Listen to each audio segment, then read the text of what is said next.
Welcome to this lecture titled, What is a Robot?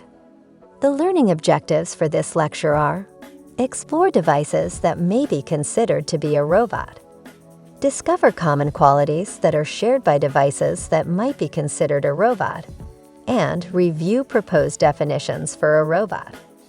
Take a few moments and close your eyes.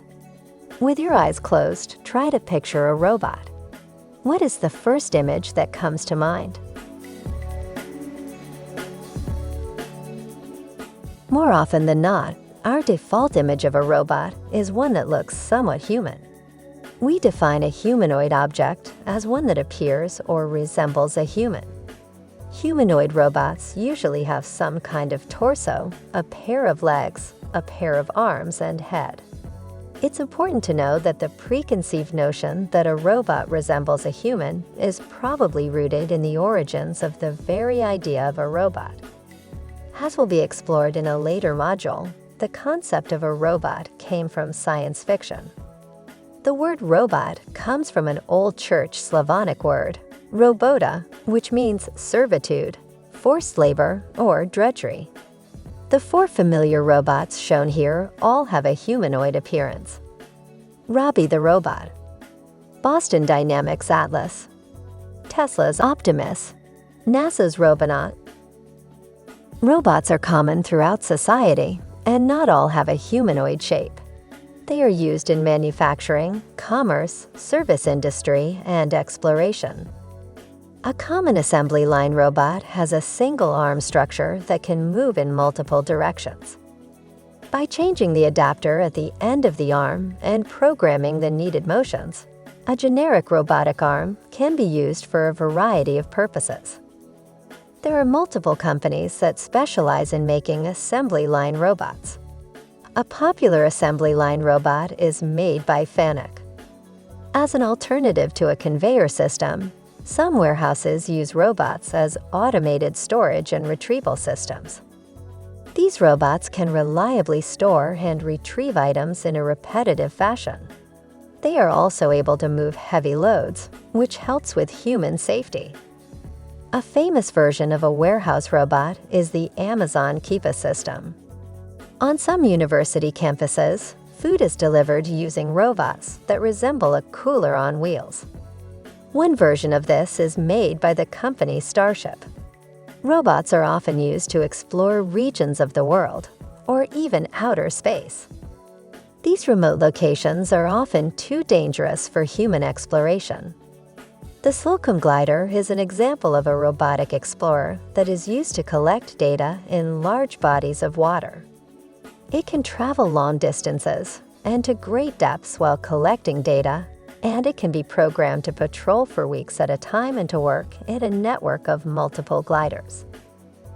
When considering robots, their purposes and usage in our everyday lives, there are some devices that may also be considered robots. An automated vacuum sweeps the house without human intervention. Similarly, an automated lawnmower cuts the grass without human guidance. Although a coffee maker doesn't moog about, it completes an automated task by following a program. For example, it can be programmed to make a cup of coffee every morning at exactly 7:00 a.m. An air conditioning unit maintains a room's temperature. It does this by measuring the current room temperature, and when a certain condition is met, like the room's temperature gets too high, the air conditioner starts pumping cold air into the room. Although it has no external moving parts, a personal assistant speaker is a programmed device that listens for cues to perform tasks. An autonomous car can drive to a destination by using various sensor inputs to make decisions about how to get to the destination. It is able to do this with little to no human intervention. In reviewing these everyday devices, some may seem like an obvious example of a robot, while others are debatable. What is needed is a formal definition for what is a robot. To this point in the module, a formal definition for what is a robot has not been given. The prior slides have only introduced a few devices that are or could be considered a robot. By reflecting on these devices, there are certain descriptive terms that are common to most, if not all of them. These terms may include programmable, intelligent, autonomous, task-oriented, adaptable, action-oriented, environment, complex, interactive, technology, machine, and artificial intelligence. These terms are the starting point for producing a formal definition for a robot. A roboticist is an individual that conceptualizes, designs, builds, programs, and experiments with robots. If a group of roboticists are asked to define what is a robot, each one will provide a different definition. The definitions will be similar and will use many of the terms found on the previous slide. The variation in the definitions comes largely from emphasizing different aspects of what it is to be a robot. Some definitions are too limiting and remove common devices that some would consider to be robots. Other definitions are too broad and would include some simple devices and label them as robots. This slide presents a handful of definitions for what is a robot. In reading through these definitions, note the similarities, as well as what characteristic is being emphasized. The challenge with producing an objective definition for what is a robot is that the devices we often label as robots are extremely diverse in what they do and how they do it. Some robots are tiny and are built with only a few parts. Some robots are huge, with many movable parts that work in unison to complete a task. Some robots move about and do so by different means. There are robots that use legs, 2, 4, 6, or even more. Some robots drive around on sets of wheels. Other types of robots swim or even fly. Some robots are used to complete a simple, repetitive task.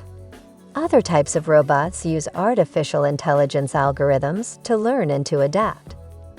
It turns out that there is not an all-encompassing, agreed-upon definition for what is a robot. Even amongst roboticists, the term robot has a variety of meanings. As an interesting mental exercise in trying to decide what is a robot and what is not, consider two very similar objects: a remotely controlled quadcopter and an autonomous drone. Would you consider either of these devices to be a robot? If so, why or why not? If you don't consider both to be a robot, what qualities distinguish one from the other in deciding why it is or is not a robot?